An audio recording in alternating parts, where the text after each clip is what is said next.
আসসালামু আলাইকুম। কেমন আছো সবাই?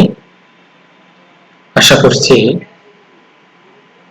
সবাই মহান আল্লাহ পাকের অপরিসীম রহমতে এই করোনাকালীন সময়ের মধ্যে নিরাপদে আছো এবং সুস্থ আছো। নিরাপদে থাকো এবং সুস্থ থাকো সেই আশাবাদ ব্যক্ত করে কচুয়া ডিগ্রি কলেজ এর জীববিজ্ঞান বিভাগের আজকের অনলাইন ক্লাসে তোমাদের সবাইকে স্বাগত জানাচ্ছি। আমি আব্দুল মান্নান খান, প্রভাষক, জীববিজ্ঞান বিভাগ, কচুয়া ডিগ্রি কলেজ, কচুয়া, বাগেরহাট। সেই সঙ্গে পাঠ পরিস্থিতি উল্লেখ করছি। জীববিজ্ঞান প্রথম পত্রে একাদশ দ্বাদশ শ্রেণীর সপ্তম অধ্যায়ের লগ্নবীজি, আবৃতবীজি উদ্ভিদ এর যে কোনো একটি বিষয় নিয়ে আলোচনায় অংশ নেব।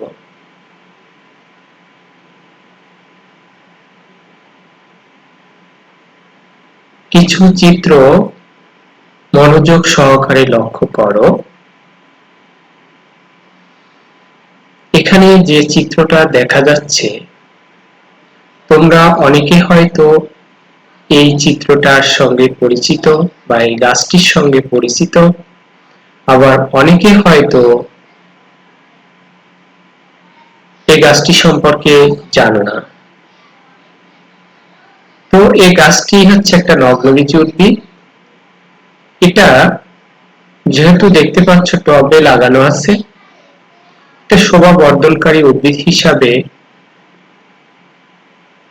বাড়িতে এবং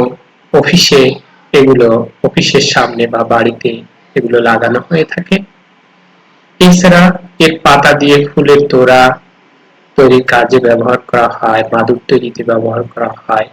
এছাড়া আরো বিভিন্ন গুণাগুণ এই উদ্ভিদটির আছে। এই উদ্ভিদটির গোড়ার দিকে আমরা এরকম মূল দেখতে পাবো। এছাড়া এর পাতার কচি অবস্থায় এর পাতাকে আমরা এভাবে দেখতে পাবো। তাহলে তোমরা এখানে যে চিত্রগুলো দেখতে পাচ্ছ, চিত্রগুলো দেখি বুঝতে পারছো যে সাইকাসের বিভিন্ন অংশ নিয়ে আলোচনা, অর্থাৎ আজকের পাঠের বিষয় তাহলে কি হতে পারে? আজকের পাঠের বিষয় হচ্ছে সাইকাস নামক নগ্নবীজি উদ্ভিদ সম্পর্কে বিস্তারিত বর্ণনা। আজকের পাঠ শেষে তোমরা শিক্ষার্থীরা সাইকাসের শ্রেণীবিন্যাস সম্পর্কে অবগত হবে। সাইকাসের মূলকে ক্লোরাইড মূল বলা হয় কেন তা বলতে পারবে। ট্রান্সফিউশন টিস্যু কি তা বলতে পারবে। সাইকাসের দৈহিক গঠন বর্ণনা করতে পারবে।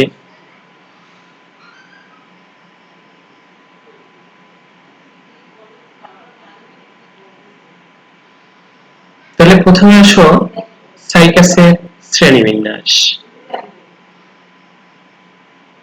এখানে তোমরা সাইকাস উদ্ভিদটা দেখতে পাচ্ছ। এই উদ্ভিদটি শ্রেণীবিন্যাসে কোন পর্যায়ে অবস্থান করে বা শ্রেণীবিন্যাসগতভাবে তার অবস্থান কোথায় আমরা সেটা লক্ষ্য করব। Kingdom Plantae division Cycadophyta, class Cycadopsida, order Cycadales, family হচ্ছে সাইকাডেসি, জেনাস হচ্ছে সাইকাস। তোমরা জানো শ্রেণীবিন্যাসে মোট 7টি একক বা ট্যাক্সন আছে। এই 7টি একক বা ট্যাক্সন এর এখানে দেখানো হয়েছে এবং এই ট্যাক্সন বা এককগুলো যখন তোমরা দেখাবে তখন একটু এভাবে কাত করে দেখাবে। এটা শ্রেণীবিন্যাস গুলো এভাবে কাত করে দেখাতে হয়।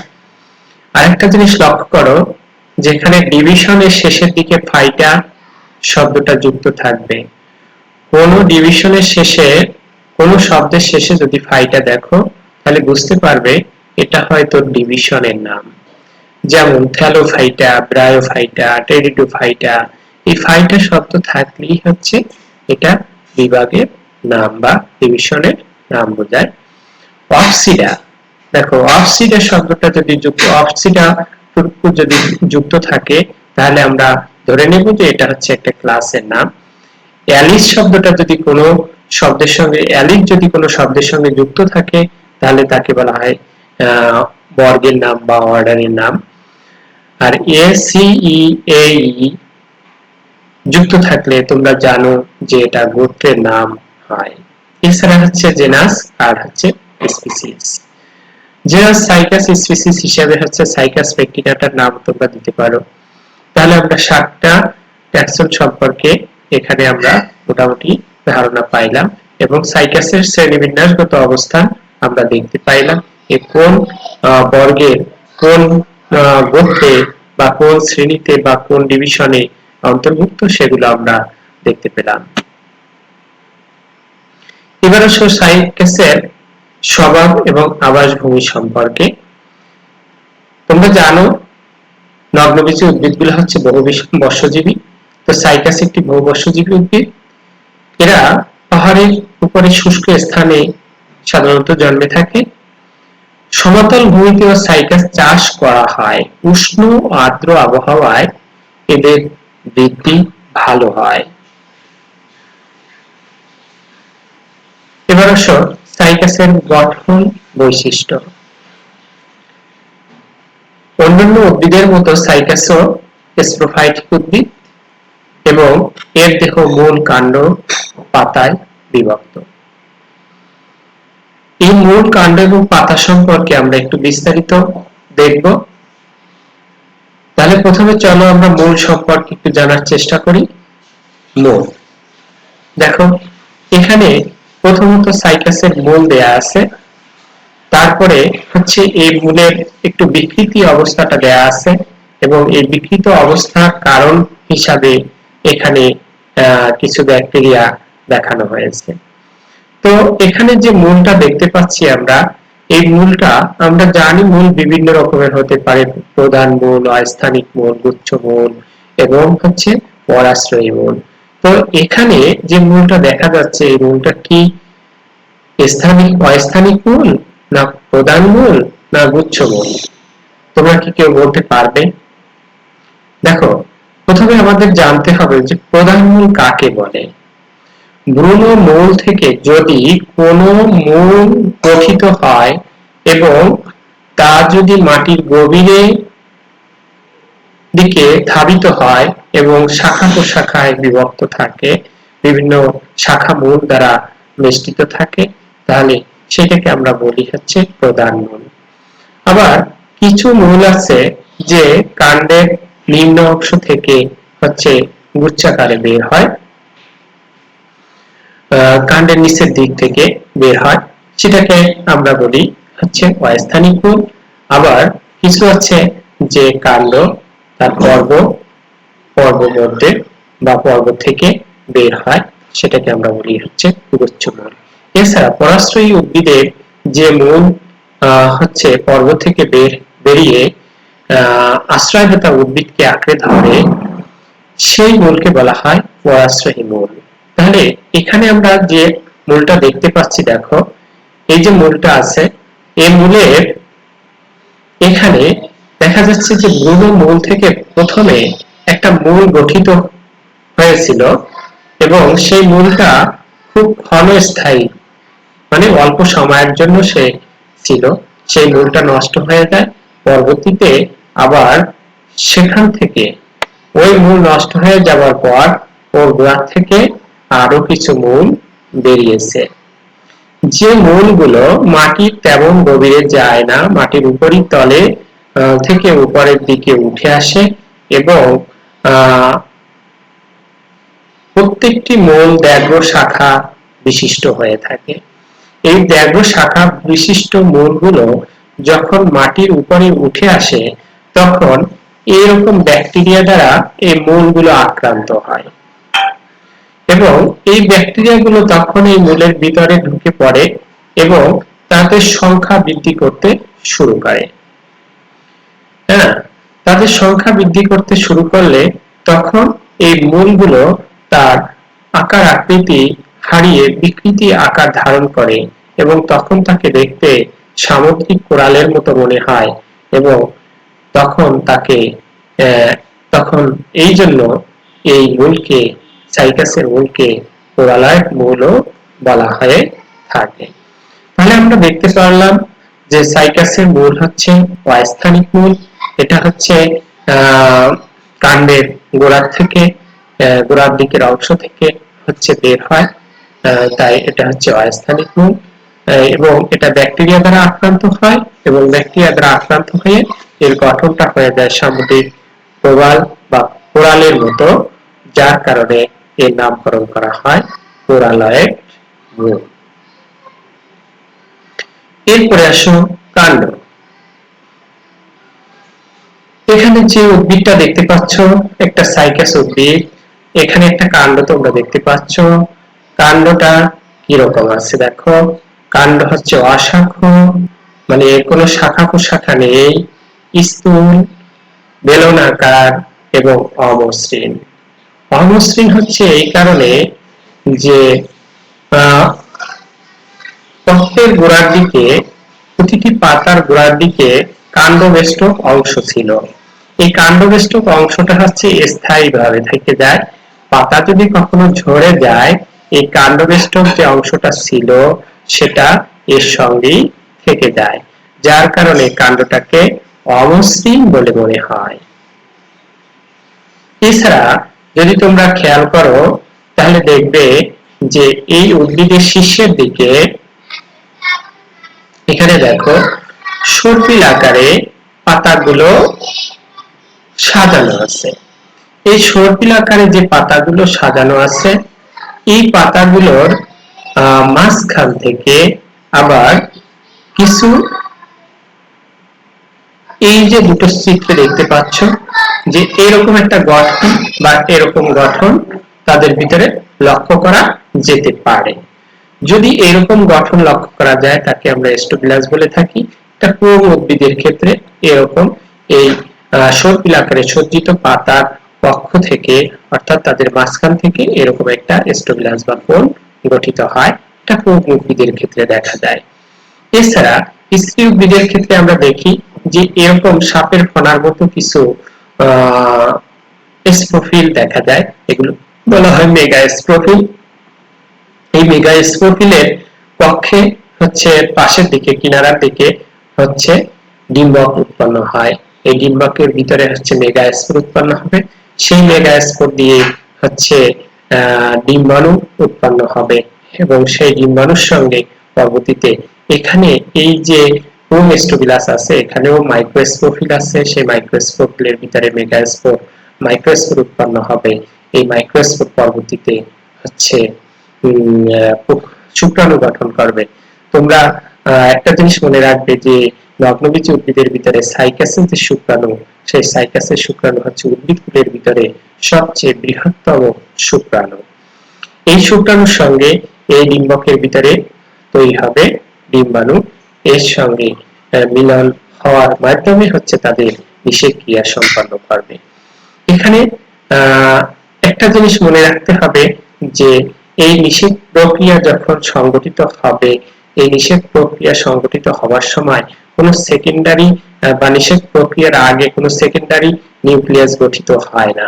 আর সেকেন্ডারি নিউক্লিয়াস যেহেতু গঠিত হয় না, সেহেতু এখানে হচ্ছে দ্বিনিষেক ঘটার সম্ভাবনা থাকে না, অর্থাৎ যে এন্ডোস্পার্ম ট্রিপ্লয়েড যে এন্ডোস্পার্ম সেটা গঠিত হয় না। এখানে প্রথম দিকে এই ডিম্বকের স্ত্রী রেণু কোষটি বারংবার বিভক্ত হয়ে অনেকগুলো কোষ উৎপন্ন করছিল, সেই কোষগুলো পরবর্তীতে সেখান থেকে হচ্ছে কোষ যেটা হচ্ছে হ্যাপ্লয়েড সেটা হচ্ছে গঠন করে, এন্ডোস্পার্ম গঠন করে, যেটা সাধারণত হয়ে থাকে হচ্ছে নিষেকের পূর্বেই হচ্ছে এন্ডোস্পার্মটা গঠিত হয়ে থাকে। তো এখানে ডিম্বাণু উৎপন্ন হবে এবং এখানে শুক্রাণু, এই শুক্রাণু এবং ডিম্বাণু, এখানে ডিম্বকের একটা রন্ধ্র থাকবে, সেই ডিম্বক রন্ধ্র পথে এখানে এসে শুক্রাণুটা ডিম্বকের ভিতরে প্রবেশ করবে এবং ডিম্বক ত্বক ভেদ করে বা ডিম্বক রন্ধ্র দিয়ে ডিম্বক ত্বক ভেদ করে এরা হচ্ছে ডিম্বাণুকে নিষিক্ত করবে এবং সেখানে বীজ তৈরি হবে, ওই বীজ থেকে পরবর্তী জেনারেশন এর আবির্ভাব ঘটবে। এরপরে আসো কাণ্ড গেল, এরপরে আসো পাতা। দেখো পাতা হচ্ছে পক্ষল যৌগিক। পক্ষল যৌগিক তোমরা বুঝতেই পারছো যে একটা মধ্য শিরা থাকবে, অর্থাৎ একটা রেকিস থাকবে। তোমরা ফার্নের পাতা যেভাবে দেখেছো মাঝখানে একটা রেকিস থাকে, রেকিসের দুই পাশ থেকে কিছু পত্র বেরিয়ে যায়, যাদেরকে আমরা বলি হচ্ছে যৌগিক পত্র। এই যৌগিক পত্র এখানে দেখো, এখানে চিত্রের ভিতরে এই একটা পাতা, এটা পুরো একটা হচ্ছে একটা পাতা, যাকে বলা হয় যৌগিক পাতা। এই যৌগিক পাতার এই মাঝখানে যেটা আছে এটা হচ্ছে রেকিস। এই রেকিসের দুই পাশে দেখো এরকম ক্ষুদ্র ক্ষুদ্র কিছু, ক্ষুদ্র ঠিক না বেশ বড় দেখতে, এগুলো হচ্ছে পত্র।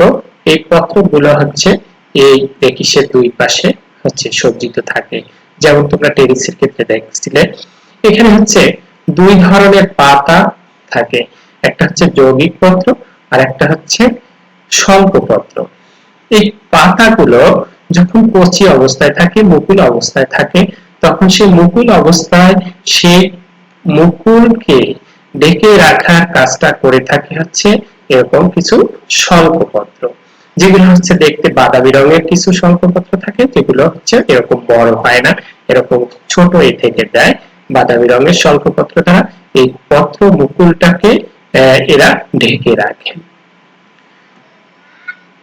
তো এই যে পত্রগুলো আছে, এই প্রত্যেকটা পত্রকের মাঝখানে আবার একটা মধ্যশিরা আছে। সেই কথা বলছে যে পত্র খণ্ডে মধ্যশিরা বিদ্যমান, এরকম মাঝখানে একটা মধ্যশিরা আছে। আর এই মধ্যশিরা এছাড়া যে কচি যে পাতাগুলো এখান থেকে বের হয়, কচি পাতাগুলো হচ্ছে দেখো এরকম কুণ্ডলিত অবস্থায় থাকে। ফার্নের যেমন কচি পাতা কুণ্ডলিত অবস্থায় থাকে, অর্থাৎ আমরা বলি ফার্নের পাতা হচ্ছে সার্সিনেট ভার্নেশন ধরনের, এখানে সাইকাসের কচি পাতা হচ্ছে সার্সিনেট ভার্নেশন ধরনের। আচ্ছা, এছাড়া এই পাতায় যদি আমরা প্রস্তুচ্ছেদ করি তাহলে এখানে বিশেষ ধরনের একটা টিস্যু দেখা যায়, যে টিস্যুকে বলা হয় ট্রান্সফিউশন টিস্যু। তোমরা একটু চিত্রটা লক্ষ্য করো, যদি পাতার আমরা প্রস্তুচ্ছেদ করি তাহলে দেখা যাবে উপরের দিকে হচ্ছে কিউটিকল থাকে, নিচের দিকে কিউটিকল থাকে, নিচের প্রান্তে হচ্ছে পত্ররন্ধ্র আছে, এছাড়া নিচের প্রান্তে স্পঞ্জি প্যারেনকাইমা জাতীয় কোষ থাকে, উপরের দিকে হচ্ছে পেলিসেড প্যারেনকাইমা কোষ থাকে। এই পেলিসেড প্যারেনকাইমা এবং স্পঞ্জি প্যারেনকাইমার মাঝখানে হচ্ছে জাইলেম এবং ফ্লোয়েম থাকবে।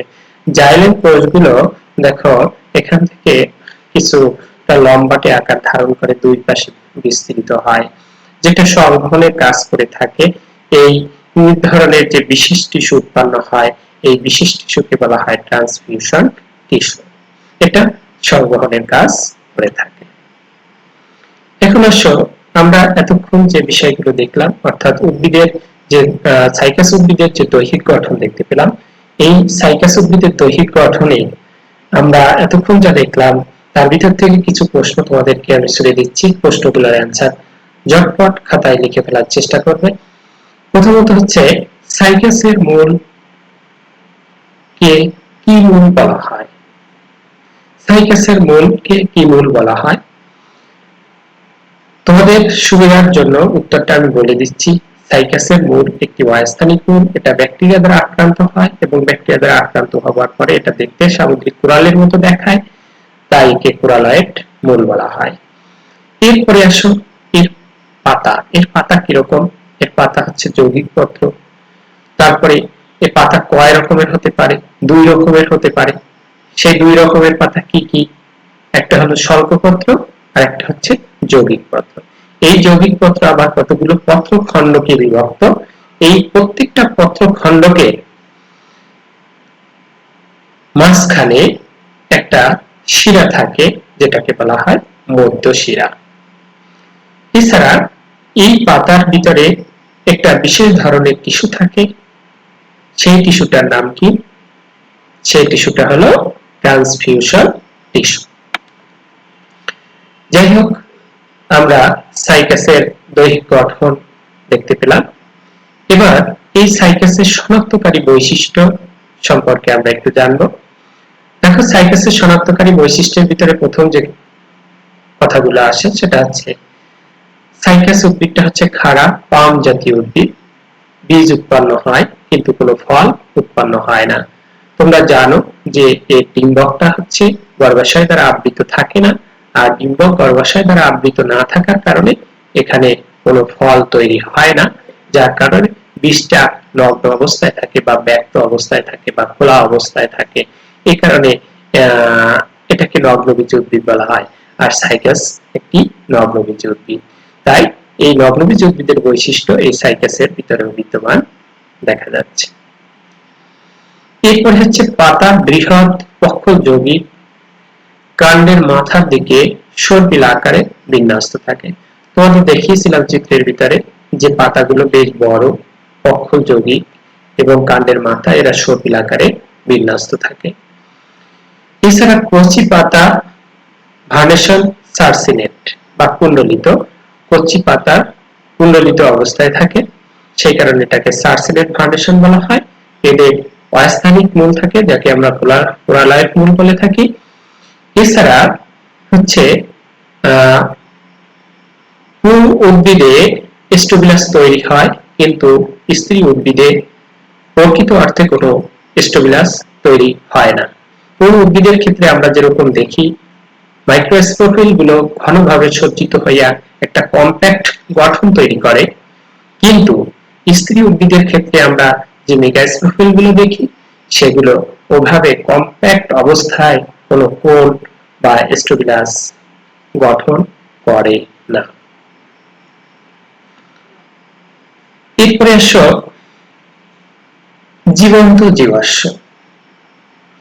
সাইকাস একটি জীবন্ত জীবাশ্ম। তাহলে প্রথমে আসো জীবন্ত জীবাশ্ম কি। বর্তমান কালে জীবিত কোন উদ্ভিদের বৈশিষ্ট্য অতীত কালের কোন জীবাশ্ম উদ্ভিদের বৈশিষ্ট্যের সঙ্গে মিল সম্পন্ন হলে তাকে জীবন্ত জীবাশ্ম বলা হয়। অর্থাৎ বর্তমান কালে জীবিত যে উদ্ভিদগুলো আছে সেই উদ্ভিদের বৈশিষ্ট্যগুলো অতীত কালে বেশ আগে, অনেক আগে যে সমস্ত উদ্ভিদ পৃথিবী থেকে বিলুপ্ত হয়ে গেছে, যাদেরকে এখন আমরা জীবাশ্ম হিসাবে পেয়ে থাকি, ওই সমস্ত উদ্ভিদের বৈশিষ্ট্যের সঙ্গে যদি বর্তমান কালে জীবিত কোনো উদ্ভিদের বৈশিষ্ট্যের মিলে যায় তাহলে আমরা তাকে বলে থাকি বর্তমানে যেহেতু সেটা জীবন্ত কিন্তু তার বৈশিষ্ট্য হচ্ছে জীবাশ্ম উদ্ভিদের বৈশিষ্ট্যের সঙ্গে মিলে গেছে, তাই এই জীবন্ত উদ্ভিদটাকে আমরা জীবন্ত জীবাশ্ম বলতে পারি। তো সাইকাস হচ্ছে একটি জীবন্ত জীবাশ্ম কেন? দেখো সাইকাস হচ্ছে সাইকাডেলিজ বর্গের অন্তর্ভুক্ত। তোমরা শ্রেণীবিন্যাসে দেখেছো প্রাচীন মেসোজোইক যুগে এই সাইকাডেলিজ বর্গের অনেক উদ্ভিদ পৃথিবীব্যাপী বিস্তৃত ছিল, তারা অনেকেই হচ্ছে এখন বিলুপ্ত। এদের পাওয়া যায় জীবাশ্ম বা ফসিল হিসাবে। এই বর্গের সাইকাসের 9টি গণের 100টি প্রজাতি এখনো পৃথিবীর বুকে টিকে আছে। তার মানে বুঝতেই পারছো যে সাইকাসের 9টি গণের 100টি প্রজাতি এখন পৃথিবীতে টিকে আছে, অথচ এই সাইকাস হচ্ছে সাইকাডেলিজ বর্গের অন্তর্ভুক্ত। আর সাইকাডেলিজ বর্গ এর অন্তর্ভুক্ত অনেক উদ্ভিদ পৃথিবী থেকে বিলুপ্ত হয়েছে, যেগুলো হচ্ছে প্রাচীন মেসোজোইক যুগে ছিল, সেগুলো এখন পৃথিবীতে জীবাশ্ম হিসাবে পাওয়া যাচ্ছে। আর এই জীবাশ্ম উদ্ভিদের যে বৈশিষ্ট্য এই সাইকাসের 9টি গণের 100টি প্রজাতি সেই বৈশিষ্ট্যের সঙ্গে জীবাশ্মের বৈশিষ্ট্য মিলে যাচ্ছে।